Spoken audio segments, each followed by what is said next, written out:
ঘনিয়ে আসছে বাংলাদেশ বনাম সিঙ্গাপুর ম্যাচের সময়। যতই ম্যাচের সময় ঘনিয়ে আসছে ততই যেন সিন্ডিকেট আবারও ডালপালা মেলা শুরু করে দিয়েছে।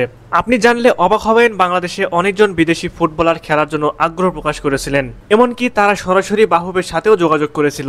এই ক্ষেত্রে বাহুবের সভাপতি তাবিদ আওয়াল ও সহসভাপতি ফাহাদ করিম তারা যথাসাধ্য চেষ্টা করলেও তাদের এই চেষ্টাগুলো যেন কোনোভাবেই সফলতার মুখ দেখছে না। এর অন্যতম কারণ হলো সিন্ডিকেট। বিশেষ করে বাংলাদেশের বেশ কিছু ক্লাব তারা নিজেদের অবৈধ ক্ষমতাকে কাজে লাগিয়ে বাংলাদেশি বংশোদ্ভূত ফুটবলারদের দেশে নিয়ে আসতে ব্যাঘাত ঘটাচ্ছে।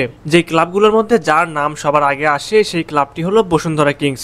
বাংলাদেশের ঘরোয়া ফুটবলে বসুন্ধরা কিংসের আধিপত্য আমরা সবাই জানি। বাংলাদেশ প্রিমিয়ার ফুটবল লিগে টানা 5 বার চ্যাম্পিয়ন তারা। এক মৌসুমে 3 ট্রফিও জিতেছে বসুন্ধরা কিংস। ঘরোয়া প্রতিযোগিতায় অপ্রতিরোধ্য বাংলাদেশের এই ক্লাবটি। ফুটবলের সফলতম এই ক্লাবটির কিছু অসাধু কর্মকর্তারা যেন দেশের ফুটবলকে ধ্বংসের দিকে ঠেলে দিচ্ছেন।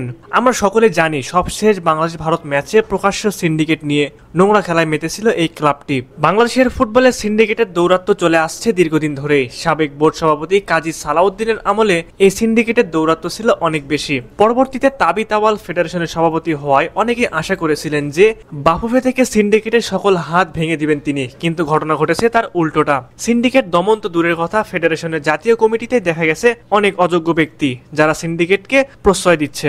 যদি তাই না হবে তাহলে ফাহমিদুলকে কোন কারণে দল থেকে বাদ দেওয়া হলো? সে যাই হোক, ফেডারেশন যে এখনো সিন্ডিকেট মুক্ত হতে পারেনি সেই বিষয়টা এখন পরিষ্কার। এই সিন্ডিকেটের পিছনে কাদের হাত রয়েছে? এই প্রশ্নের উত্তর খুঁজতে কোনো রকেট সায়েন্সের প্রয়োজন নেই, সবে আমাদের চোখের সামনে ভাসছে। কিন্তু আমাদের যেন কিছুই করার নেই।